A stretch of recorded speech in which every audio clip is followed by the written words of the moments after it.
in this business, but I also work with her in my gym. Already pulled her up once. Um, this is kind of my side girl, the Chelsea. Go ahead and come up.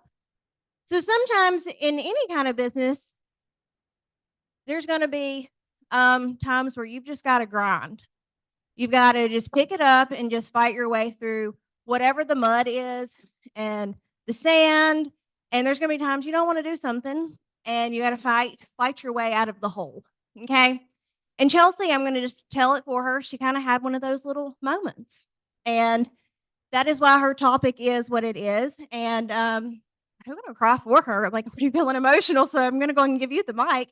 But that is what her topic is. And she is going to tell you how to get yourself out of that because no matter how long you do this business, you're going to get approached with that.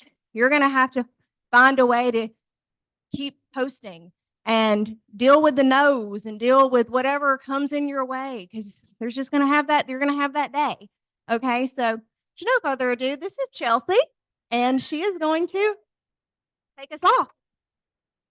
Well, I wasn't nervous. I've been up here a few times, but for some reason I'm nervous talking about this, I guess because I didn't prepare. But one thing I do say is I can't really prepare. A little backstory on me. When I was 21 in nursing school, I was an RN, or let me just say, when I was 21 in nursing school, my cornea ruptured. Didn't know I had any eye problems at all. So I was in my next to last semester of finishing, and I had already failed nursing school once because it wasn't my idea to get into nursing school. I got in right after high school. My mom was like, "This is going to be your best job ever. You know, you're going to do it." I didn't want to do it, so I failed intentionally. So I went back. So this time I had to pass. If I made another D in nursing school, that was it. I couldn't be a nurse in Tennessee for 5 years. So I had no choice but to pass. So, anyways, my cornea ruptured, and it happened to rupture next to last semester in nursing school a week before finals. So, I was sent to Nashville, got that done. I couldn't see. I finished my finals, had my eye tape shut. So, one thing I feel like I've always had to do through life, and that's just one of my biggest moments because I mean, when your vision is taken away from you, you're 21 years old. You don't know if they tell you have a degenerative cornea disease. I remember I just went home that day and I cried because I was like, I'm not going to be able to see my kids. I'm not going to be able to do what I want to do. I'm not going to be able to work out like I want to work out because I'm not, how can you do all that and not see? And then I was like, you know what? You can see right now. So stop the pity party and just persevere. And that's what I did. And that's what I've done. So actually, when I started this business, me and Kristen had worked together. I'd worked at her gym trained at her gym for about, I think, 6 or 7 months. She knew I was trying to get pregnant. Previous story on that. Me and my husband went through infertility for 2 years. So Lindsay, when you talked, I really heard that. And it was a really hard time in my life. It was a really dark time in my life. And I got really down. And that's, I think, when all the anxiety and depression meds increased and I gained weight and I was unhappy with myself. And anyway, so fast forward, we made it through the infertility. We had one miscarriage and then we had our son. And so my son has kind of been my saving grace through everything because he's just given me hope that, you know, you just keep on, keep on, keep on, and it's going to work out like it should. And so, anyways, you know, I've always wanted a lot of kids. Not a lot, but as many as I can afford. Two right now is what I want. And so a goal would be three, but hopefully partner crowd. And that's one of my reasons, and I'll share. And anyway, so yeah, two. And so, anyways, we decided we were going to try for another baby. And so I was thinking, well, this is going to take us another, 2 to 3 years. There's no hope. We got pregnant. We got pregnant the first time we tried, actually. And that ended in a miscarriage. So I was kind of broken again, because I was like, how could I have already gone through all this? And then I got pregnant and got all my hopes up and was like, man, I've been through all this, so it's not going to happen to me again. And here I am with another miscarriage. And that I'm saying all this because that's when Kristen really talked to me about the business. That happened in May. Kristen went to Puerto Rico in June. In July is when she approached me. Anyways, right when Kristen had approached me with the business, I'd had a miscarriage in May. Then it was June. I had just gotten pregnant again. And so I didn't know it. and I had just gotten pregnant again. Well, that ended in a second miscarriage. So that was 2 miscarriages back to back.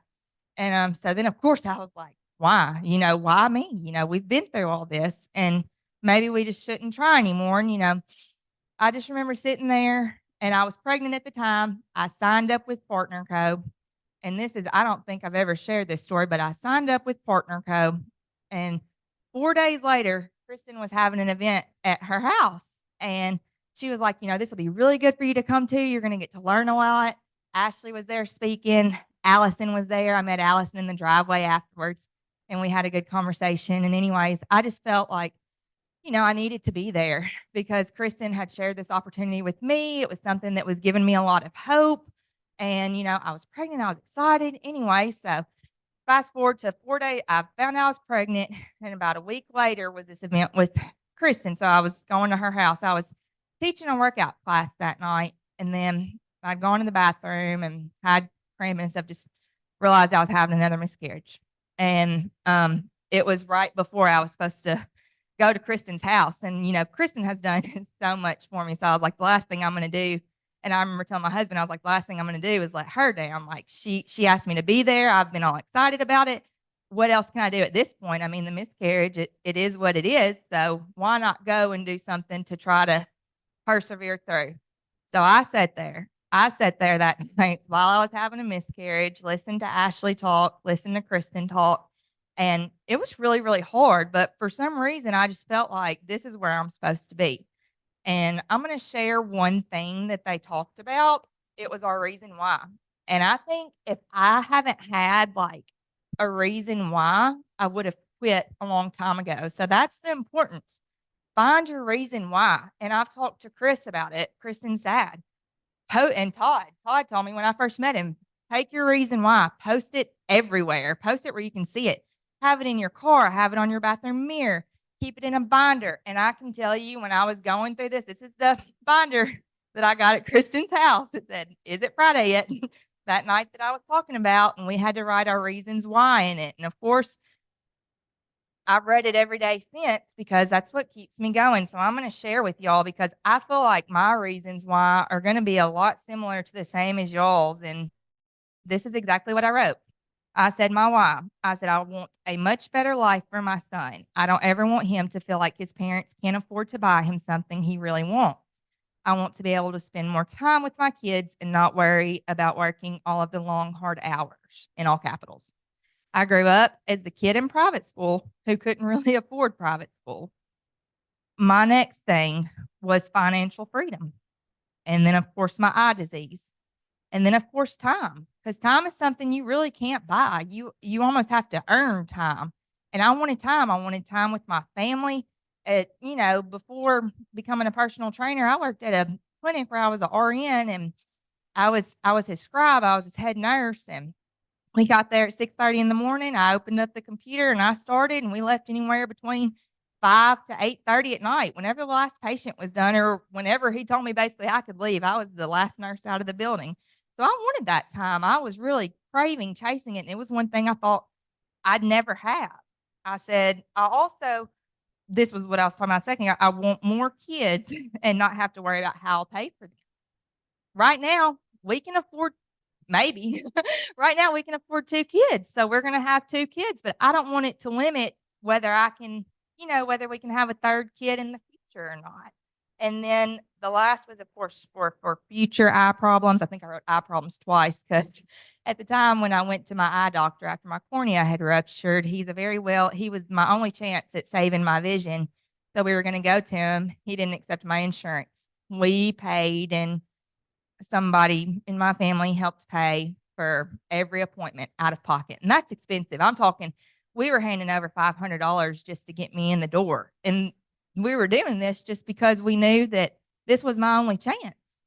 And then the last is security. I want security. I want to be able to tell my husband if he doesn't want to work his job anymore because he doesn't want to have to, which he's getting closer and closer thinking he's ready to jump on the train. But I'm like, you better jump on the train now, because once the train's gone and I've done all this, it's my business. So, so now or never, now is now. And anyways, but yeah, it's just to say persevere. And I also, the biggest thing to me recently, I couldn't have done this without Kristen, without my upline. I don't know how many times I've texted her, and I didn't have to, but how many times I've texted her, and I called Todd, I think 3 times. I was like, "Don't give up on me. Don't count me out. I promise I'll be back." Because lately I'm pregnant again right now, so everything came full circle. Um, 4.5 months pregnant. So we are very, very blessed. I have been very, very sick. And so I have been kind of MIA on social media, not my normal. I didn't want them to think I quit the business. Even Kristen one day was like, "Hey, you might want to text Todd and tell him, you are pregnant and what's going on because he's kind of worried about you." And I was like, "Okay, I will," because I was one of those that was just up here. You were seeing talk about. I was posting every day, 9 and 3. You saw me in my stories 9 times a day. I mean, I was doing as much as I could. Snapchat, Instagram. I was trying to take this business off for my family. So, and if I didn't have that one person who believed in me, because you're not always going to believe in yourself. I don't. A lot of times I don't.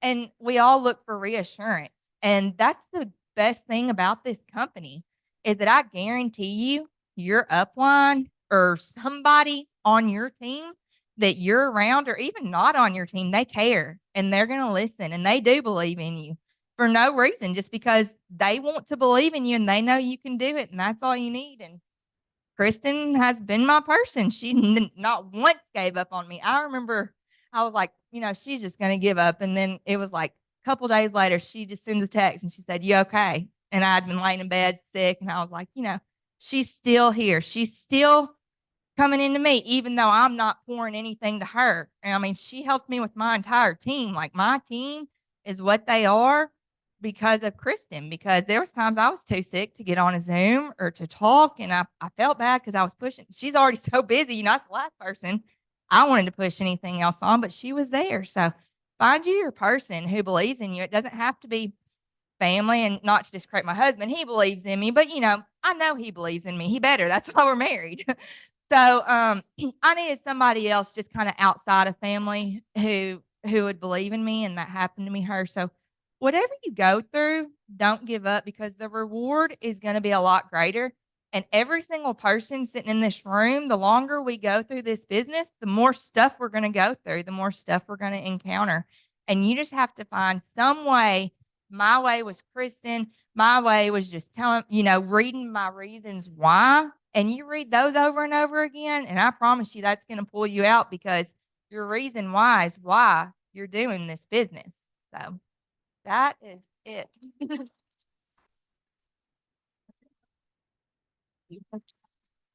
All right, we're going to take about a 10-minute break. I'm sure everybody needs it. And then we will come back